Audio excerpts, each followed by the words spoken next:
अस्सलामुअलैकुम स्टूडेंट्स। आज का जो हमारा टॉपिक है वो है पॉलीसैकेराइड्स। बेटे हम क्लासिफिकेशन ऑफ कार्बोहाइड्रेट्स को डिस्कस कर रहे थे। हमने मोनोसैकेराइड्स और ओलिगोसैकेराइड्स पढ़ लिए थे, तो आज हमने पॉलीसैकेराइड्स के बारे में डिस्कस कर रहे हैं। पॉलीसैकेराइड्स होते क्या हैं, हम उनकी जनरल कैरेक्टरिस्टिक्स और उसके बाद उसकी बायोलॉजिकली इंपॉर्टेंट एग्जांपल्स को भी डिस्कस करेंगे।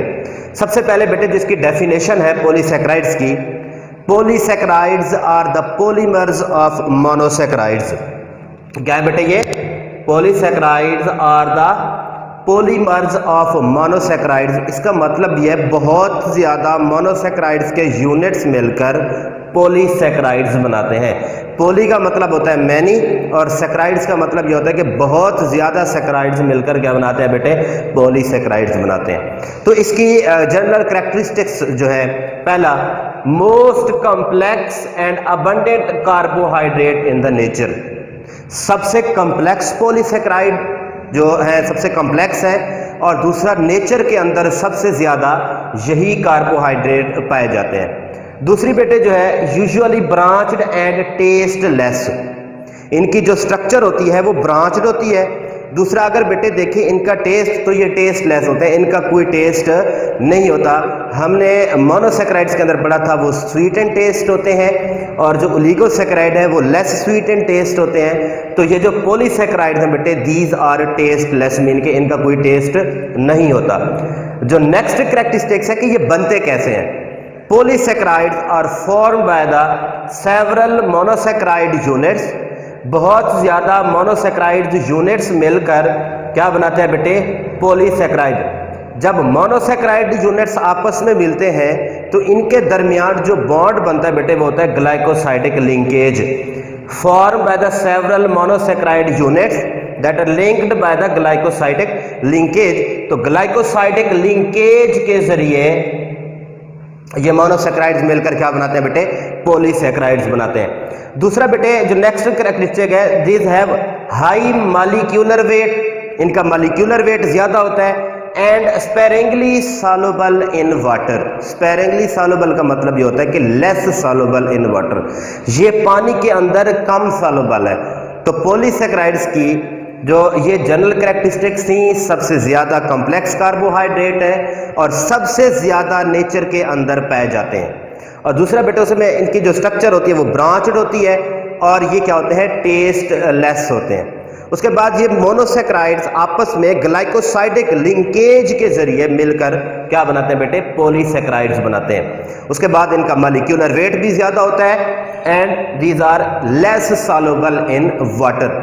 अब कुछ बायोलॉजिकली इंपॉर्टेंट पॉलीसैकेराइड्स जो हैं उनमें से एक है बेटे स्टार्च, दूसरा है ग्लाइकोजन, तीसरा है बेटे सेलुलोज, डेक्स्ट्रिन, पैक्टिन, एगर और काइटिन। ये बायोलॉजिकली बहुत इंपॉर्टेंट एग्जांपल्स हैं पॉलीसैकेराइड्स की। स्टार्च है बेटे उसके अंदर, ग्लाइकोजन है, सेलुलोज है, स्टार्च है बेटे, और उसके बाद डेक्स्ट्रिन, एगर और पैक्टिन। ये क्या है? कुछ इंपॉर्टेंट एग्जांपल्स हैं पॉलीसैकेराइड्स की। उसके बाद इसकी जो क्लासिफिकेशन है बेटे, उसमें जो पहली है, जो इंपॉर्टेंट, बहुत ज़्यादा इंपॉर्टेंट पॉलीसैकेराइड्स हैं उनको हम डिस्कस करेंगे। तो पहली जो है बेटे वो है स्टार्च। स्टार्च जो है पहले हम देखेंगे कि अकरेंसेस की, ये कहाँ कहाँ पे पाए जाते हैं। स्टार्च आर प्रेजेंट या found in fruits, grains, seeds and tubers. मुख्तलिफ फलों के अंदर भी बेटे ये कार्बोहाइड्रेट्स स्टार्च पाई जाती है। उसके बाद ये जो ग्रेन्स हैं उनके अंदर, और सीड, कुछ टाइप्स के सीड्स में इनके बीज जो हैं उनके अंदर भी ये मौजूद होते हैं। और उसके बाद ट्यूबर्स जो पोटैटोज हैं बेटे उसके अंदर भी ये पाए जाते हैं स्टार्च। और इसका main source of carbohydrate for animals, जो एनिमल्स हैं उनके लिए मेन सोर्स हैं, जो एनिमल्स कार्बोहाइड्रेट जो एनिमल प्रोवाइड करते हैं वो स्टार्च है जब इनकी ब्रेक डाउन होती है। अब जब इसकी हाइड्रोलाइसिस होती है, break down of complex substances in the presence of water molecule, जब इन स्टार्च पॉलीसैकेराइड्स की हाइड्रोलाइसिस होती है तो ग्लूकोज के मॉलिक्यूल प्रोड्यूस होते हैं। उसके बाद जो स्टार्च है इसकी बेटे दो टाइप्स हैं, एक होते हैं अमाइलोज और दूसरी है अमाइलोपैक्टिन। जो अमाइलोज है these are unbranched chain of glucose, मतलब इसके अंदर कोई ब्रांचेस नहीं बनती, स्ट्रेट चेन में ग्लूकोज के मॉलिक्यूल आपस में ग्लाइकोसाइडिक लिंकेज के जरिए बने होते हैं। और दूसरा सॉल्युबल इन हॉट वाटर, ये हॉट वाटर के अंदर क्या होता है बेटे, सॉल्युबल होते हैं। अब स्ट्रेट चेन कैसे बनेगी, ग्लूकोज मॉलिक्यूल है, ग्लाइकोसाइडिक लिंकेज के जरिए दूसरा ग्लूकोज का मॉलिक्यूल अटैच होगा, फिर दूसरा, तो इस तरह से एक स्ट्रेट चेन बनेगी। अनब्रांच्ड चेन, कोई ब्रांच इसमें नहीं है, तो इसलिए अमाइलोज जो होते हैं these are unbranched chains of glucose molecule. और दूसरी है बेटे अमाइलोपेक्टिन। अब ये जो अमाइलोपेक्टिन है these are the branched chains of the glucose molecule. दूसरा point, these are insoluble in hot और कोल्ड वाटर, वो वाटर चाहे हॉट हो या कोल्ड हो तो उसके अंदर बेटे जो अमाइलोपेक्टिन है ये क्या होते हैं, इनसॉल्युबल होते हैं। तो इसमें देखें ग्लूकोज जो है एक स्ट्रेट चेन, फिर उसके साथ ब्रांचेस बन रही हैं, तो नीचे यहाँ पे बेटे ये ग्लूकोज मॉलिक्यूल जो है इस तरह उसकी ब्रांचेस बनाते हैं, तो ये स्ट्रेट चेन नहीं है, तो इसलिए जहाँ पे ब्रांचेस बनती हैं तो वो होते हैं बेटे amylopectin. Short question point of view के हवाले से इसकी जो टाइप्स है बहुत इंपॉर्टेंट है। जो शॉर्ट क्वेश्चन आता है कि differentiate between amylose and amylopectin, तो उसमें आपने बेटे पहले बताना है कि ये अनब्रांच्ड होते हैं और ये वाले जो होते हैं ये ब्रांच्ड होते हैं। दूसरा, ये हॉट वाटर के अंदर सॉल्युबल होते हैं, ये हॉट और कोल्ड वाटर दोनों के अंदर बेटे क्या होते हैं, इनसॉल्युबल होते हैं। तो ये है बेटे अमाइलोज और अमाइलोपेक्टिन। फिर बेटे हमने पॉलीसेकेराइड्स को या स्टार्च है जिस तरह हम इनको आइडेंटिफाई करने के लिए कि किसी भी सब्सटेंसेस के अंदर ये मौजूद है कि नहीं है, हम एक टेस्ट परफॉर्म करते हैं, आयोडीन टेस्ट। जब हम आयोडीन सोल्यूशन ऐड करते हैं तो उसके अंदर अगर ब्लू कलर आए, क्या बेटे, अगर आयोडीन टेस्ट के अंदर ब्लू कलर हमें शो हो तो उसका मतलब ये है कि वहां पे स्टार्च मौजूद है। तो इसलिए एमसीक्यूज आता है कि which one of the following give blue colour with the iodine test. जो आयोडीन टेस्ट है बेटे उसके अंदर जो ब्लू कलर होता है वो किस स्टार्च का होता है। दूसरी बेटे जो टाइप है वो है ग्लाइकोजन, जिसको हम कहते हैं animal starch, chief form of carbohydrate stored in the animal body. ये कार्बोहाइड्रेट की वो मेजर फॉर्म है जो एनिमल बॉडीज के अंदर क्या होती है बेटे, स्टोर होती हैं। अब ये एनिमल बॉडीज के अंदर सबसे ज्यादा लिवर और मसल सेल्स के अंदर मौजूद होते हैं, most abundantly found in the liver and muscle cells. तो ये मसल और लिवर के अंदर सबसे ज्यादा मिकदार में होते हैं बेटे। जब इसकी भी हाइड्रोलाइसिस होगी तो ग्लूकोज मॉलिक्यूल रिलीज होंगे। आयोडीन टेस्ट के अंदर ग्लाइकोजन जो है बेटे वो क्या देती है, रेड कलर विद आयोडीन। जब हम आयोडीन टेस्ट परफॉर्म करते हैं टू आइडेंटिफाई या to determine the presence of glycogen, तो it gives red colours with the iodine. तो उसके बाद है बेटे सेलुलोज, जो कि लास्ट इंपॉर्टेंट है, the most abundant carbohydrate in the nature.